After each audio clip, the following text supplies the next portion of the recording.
નમસ્કાર, આપ જોઈ રહ્યા છો સ્પાર્ક ટુડે ન્યૂઝ। ગાંધીનગર સ્થિત ગુજરાત શૈક્ષણિક સંશોધન અને તાલીમ પરિષદની પ્રેરણાથી અને ભાઠી કરમબેલી પ્રાથમિક શાળાના યજમાને વલસાડ જિલ્લાની શિક્ષણ અને તાલીમ ભવન તથા જિલ્લા પંચાયત શિક્ષણ સમિતિના સહકારથી CRC કક્ષાનું બાળ વૈજ્ઞાનિક પ્રદર્શન આયોજિત કરવામાં આવ્યું હતું। આ પ્રદર્શનનું આયોજન ઉમરગામ સોલસુંબાના CRCના તત્વાવધાન હેઠળ કરવામાં આવ્યું, જેમાં વિવિધ પ્રાથમિક શાળાઓના વિદ્યાર્થીઓએ ભાગ લીધો હતો। પ્રદર્શનમાં વિદ્યાર્થીઓએ નવીન અને સર્જનાત્મક વિજ્ઞાન પ્રયોગો રજૂ કર્યા, જેમાં પર્યાવરણ સંરક્ષણ, નવીન ઉર્જા સાધનો, ટેકનોલોજી અને જૈવ વિજ્ઞાનના ક્ષેત્રે રજૂ કરેલી શોધોએ મુખ્ય આકર્ષણનું કેન્દ્ર બની હતી।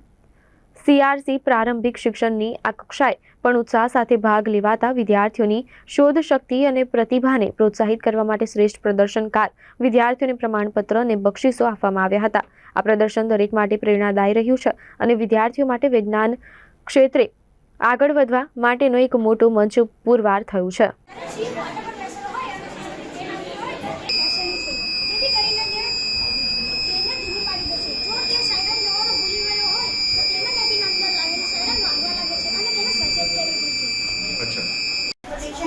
Air transportation and rail transportation, road transportation and water transportation.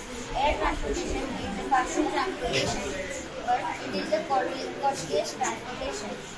Rail transportation is also fast, but it is good for air and goods. Road transportation, we have made road.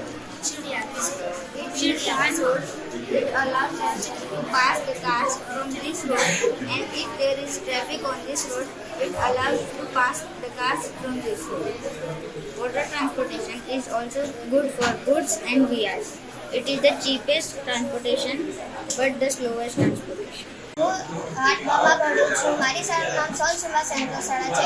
આજનું અમારું પ્રોજેક્ટનું નામ છે સ્માર્ટ રેલવે બ્રિજ। દિવ્યાંગો, વૃદ્ધો અને બાળકોને સીડી ચડતા થતા મુશ્કેલીનું આ નિવારણ છે, જેમ કે કોઈ પણ દિવ્યાંગોને સીડી ચડતા મુશ્કેલી થાય માટે એક પ્લેટફોર્મ પરથી બીજા પ્લેટફોર્મ પર સરળતાથી પહોંચી શકે।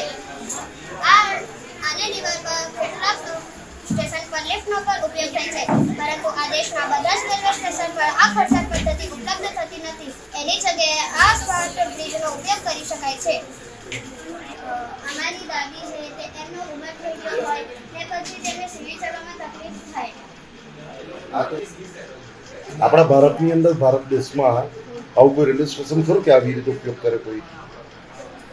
આ તો અમે બનાવ્યું છે। એમ નહીં, કોઈ ઉપયોગ કરે છે આવું? કરી શકાય, બરાબર, ઓકે, વેરી ગુડ। આનો ઉપયોગ જાપાનની અંદર થાય, આ ટેકનોલોજી જાપાનમાં છે, બરાબર। ઇન્ડિયામાં આ વસ્તુ આવવું જ જોઈએ। દાદા દાદી તેમજ વૃદ્ધ માણસોને એક પ્લેટફોર્મ પરથી બીજા પ્લેટફોર્મ સુધી ચડતા થતા મુશ્કેલીનું નિવારણ છે, જેથી એક પ્લેટફોર્મ પરથી બીજા પ્લેટફોર્મ પર જવા માટે સ્માર્ટ બ્રિજનો ઉપયોગ થાય છે। ચિરાગ મુકેશભાઈ દુટલા, મારી સ્કૂલનું નામ છે સોલસુંબા કામતમાં। આ ડ્રાઈવર અને ડ્રાઇવિંગ કરતો તે અકસ્માતના થવામાં મદદ કરે છે। 3 સેકન્ડ પછી અલાર્મ વાગે છે અને તો પણ ડ્રાઈવર આંખ ન ખોલે તો ગાડીના પૈસા લઈ જાય છે।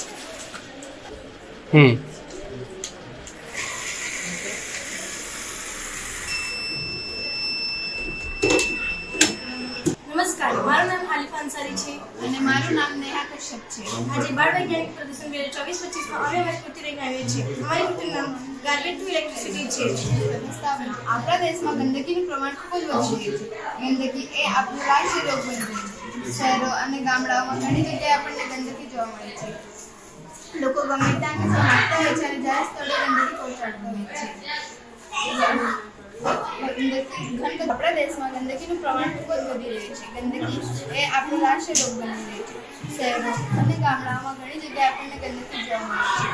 લોકો ગમે ત્યાં કચરો નાખતા હોય છે અને જાહેર સ્થળે ગંદકી પહોંચાડતા હોય છે। ઘન કચરામાં ઉપદ્રવ, પ્લાસ્ટિકમાં વેફરના પાઉચ, પ્લાસ્ટિક વગેરે જોવા મળે છે, જેમને સળગાવવામાં આવે છે, જેથી હવાનું પ્રદૂષણ થાય છે અને સળગાવી દેવાથી કોઈ ફાયદો થતો નથી। જેના ભાગરૂપે આજે અમે કચરાનું વ્યવસ્થાપન સાહિત્ય અંતર્ગત અમારી કૃતિ લઈને આવ્યા છીએ। હેતુ: કચરાનો ઉપયોગ કરી વિદ્યુત ઉત્પન્ન કરવો। સિદ્ધાંત: રાસાયણિક ઉર્જાનું વિદ્યુત જમણપાત્ર કરવું। સાધન સામગ્રી તારની જાળી, solar plate, wire, pipe, exhaust fan, oil, kerosene દ્રાવણ, પાણી, બલ્બ. અમારી ખુદનું નામ છે ગેરબેઝ ઇલેક્ટ્રિસિટી. તારની જાળી, તારની જાળી, solar plate, pipe, exhaust fan, wire, bulb, oil, kerosene દ્રાવણ, પાણીનો ઉપયોગ કરી રચના કરવામાં આવે છે. અહીં એક તારની જાળીનો ઉપયોગથી તેની બંને બાજુ સોલાર પ્લેટ લગાડવામાં આવે છે. આ સોલાર પ્લેટનું જોડાણ નીચે રાખવામાં આવેલા બલ્બ સાથે કરવામાં આવે છે.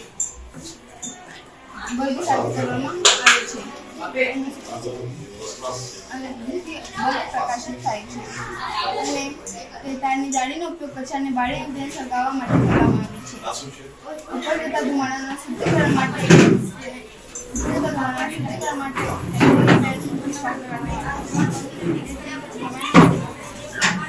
આજ રોજ અમારી શાળા પ્રાથમિક શાળા ભાટી કરંબેલીમાં CRC કક્ષાનો બાળ વૈજ્ઞાનિક મેળાનું આયોજન કરવામાં આવ્યું છે, જેમાં બંને કેન્દ્ર મળીને લગભગ 54 કૃતિઓએ ભાગ લીધેલ છે.